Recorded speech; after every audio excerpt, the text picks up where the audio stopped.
Hi friends, in our time together today, I'm sharing one of my practice sessions of that great hornpipe, Madame Bonaparte. I recently introduced the tune, so I'll stick a link at the top and at the end of this video to the original video. Also, I'll put a link at the top of the notes to this video to the page on my website from which you could download the music and tabs if you've not done that yet.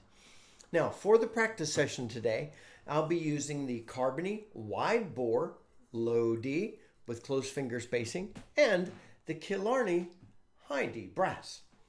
And I'll stick links in the notes to this video as to where you could pick up either of these really fun whistles. Now, when I share a practice session, I'm often saying this is where I am in the tune and this is what I'm trying out. And I'm doing some of that. But what I really want to do today is to show you some of the things I'm seeing people do with Madame Bonaparte, because I'm more interested in giving you options. That's always my goal, is to let you know what you could do. This is not about how Scott plays. This is about the things you can do when you play. And that's why I always encourage us to go and listen to tons of folks playing, listen to people on the whistle, listen to people in a session, listen to a band, listen to somebody on a concertina, listen to somebody on a harp. Just get a wide variety of inputs from the tune and you'll get a feel for what you want to do with this tune. You see, we stand in a long tradition, a long history of music, not just Irish music, not just trad Irish music, but music generally. Music flows from the past. Music is part of the fabric of life, and music needs to become our own. And we do that by protecting the core of a tune, but not getting legalistic with that, and then playing it as we want. And you improvise on it to a certain degree. That means personalize. And you do that with ornamentation. You do that with expression. You do that sometimes with changing some of the notes. But remember, learn the core of the tune. Anyway, enough of that. Now, I've seen Madame Bonaparte played in two primary paces. It's always a hornpipe. And so you've got that hornpipe rhythm. No ornamentation here.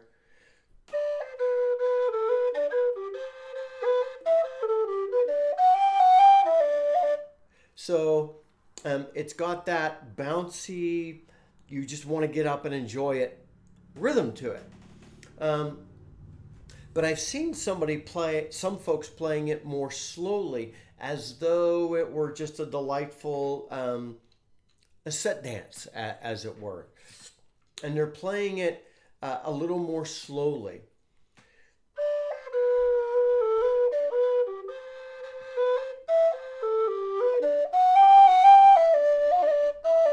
And they're playing it that way. And I've heard other folks who are playing it very, very quickly. And I referenced the Joni Madden version that I really appreciate when we spoke recently, and I said how much I liked what she did. But her version's very much an improvised version, where she's in the middle of the B part. She's just doing what she wants to do, and it's phenomenal.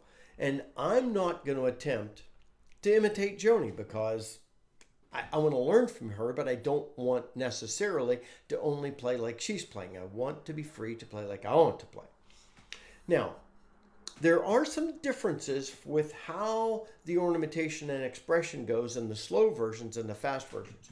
Let me walk you through some of the ornamentation I'm hearing on the slower versions. And some of this is mirrored in the faster versions. The slower versions, you're going to have some slides, a few runs, and I know that's not an ornament, but if you add in a triplet run, that creates an expression. So some slides, maybe a roll, cran, and the run. So maybe a double cut here and there. Anyway, let me show you some of that. You don't want to you want to sort of come into it with something. So the B's repeated, so a lot of folks are sliding on the B. in both the fast and the slower.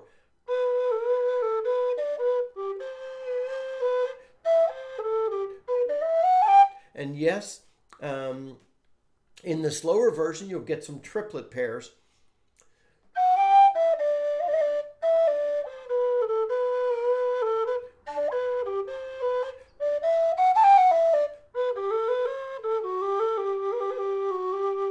And I know there was a held G at the end of the A part, but you don't want to get too repetitive on your ornamentation. So it's good to vary that up. You know, do a slide when you're creating movement, and then do something like a crayon or roll, a couple of double cuts or something when you're closing out a phrase, so that you get a sense of completion there, and that's very important. And so the A part, you in the slow bits, I've heard some upward triplet pairs and some downward triplet pairs, or as you feel like. So again, change it up some. What I find is I might enjoy doing the first time through the A part one way and the second time another way. So the A part might go something like,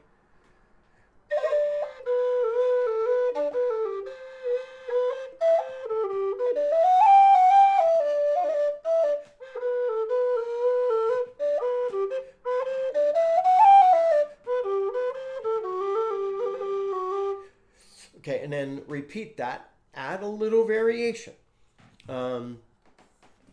The faster versions are very similar to the slower versions on the A part, with the exception of maybe a couple more triplet pairs to add a sense of speed, as well as the reality of speed.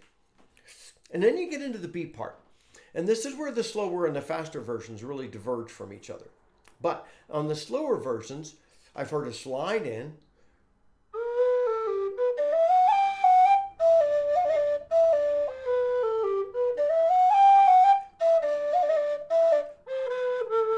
so there, again, you notice I triplet paired up just a couple of times. You could triplet pair down, or you could triplet pair up and down, but a lot of folks are doing one or the other.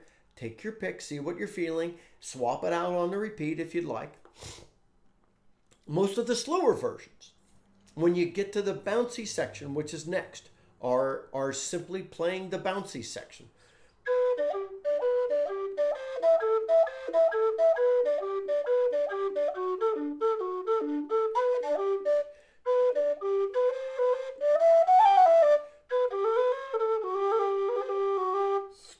And playing that complete as the bouncy section.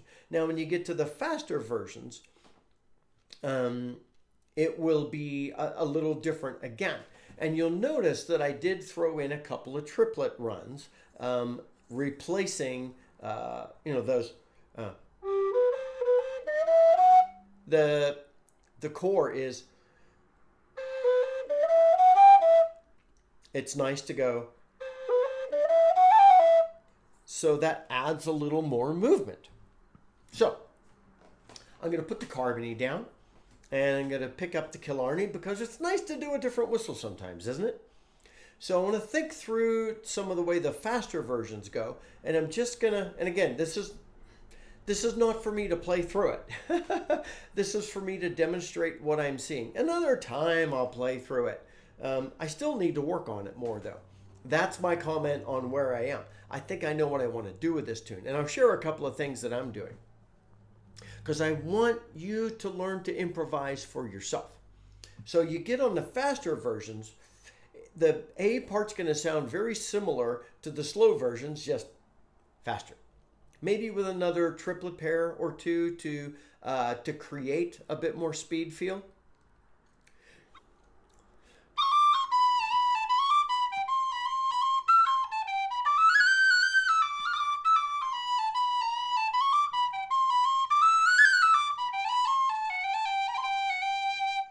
All right, and then you're going to repeat that. And then if you played that, You might want to play it on the second time through and do some other variations with some of the things you're doing, because a variation of ornamentation and expression adds a sense of liveliness to a tune, because you don't want your tune to simply be repetitive and very predictable. You want to be able to say that you thought through how you wanted to express a tune, and in doing so you added some variation on one repeat as opposed to the other, just to add some extra interest to it. Now let's think about when you move into the B part, because this is where it gets a little different between the slower and the faster versions. Now I say the difference, but the beginning of the B part is going to be pretty much like the slower versions, but again, just faster, with a few more triplet pairs maybe.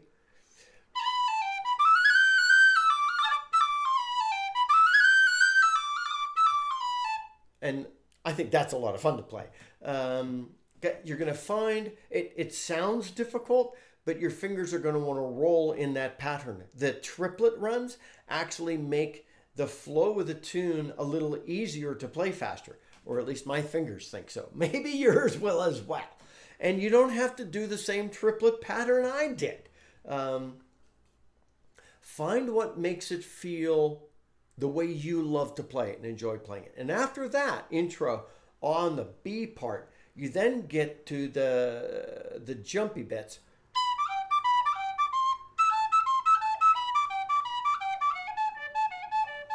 And that's a blast. I love that. But on the faster versions, you're going to get some triplet runs in there. And then, especially if you listen to the Joni Madden version, you're going to hear her just improvise all over the map. And I love the bounces so much. I don't want to do that too much, but I do want to add some improv in it. And improv stays within the tune. Let me show you what I'm thinking. So there at that section.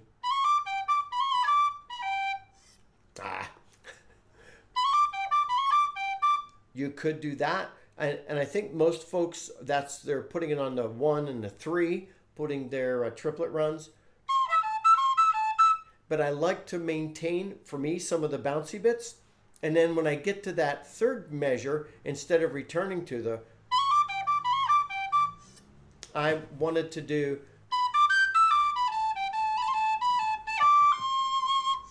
that's just similar to something Joni did, but different. And it stays within the flow of the tune. So it might go something like this then.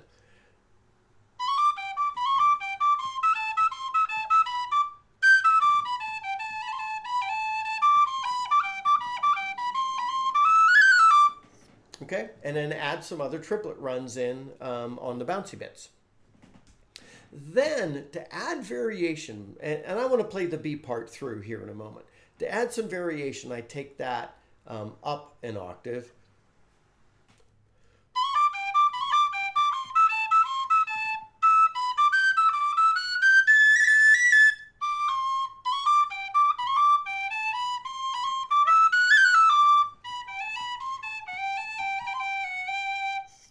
And then that's my take on the B part. Doesn't have to be your take, but I simply want to share it with you so that you know you've got options. Let me run through just a bit of the B part, and then we'll close our time down. Because I hope this has given you some ideas.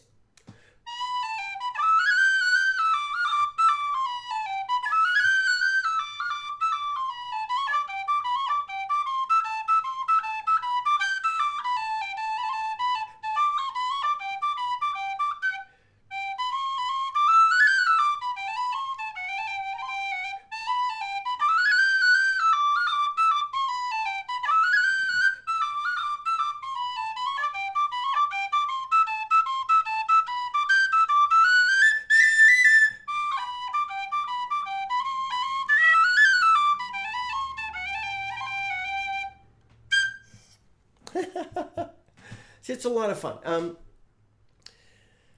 You don't have to do what I did, but I showed you that so that you don't have to do what's on the paper. And if you want to try what I did, it's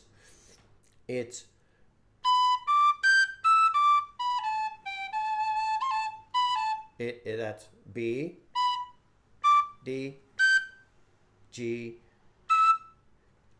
E, D, A. Sorry, that's a B. A, G, A.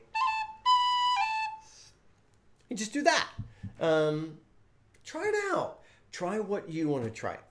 My friends, I hope this is helpful for you. In talking about my practice sessions, sometimes I'm just trying to give you ideas. And that's what I'm doing today. Because I'm still trying to give myself ideas. I'm trying to still get better at this myself. So if this is helpful for you in thinking through Madame Bonaparte, please like the video.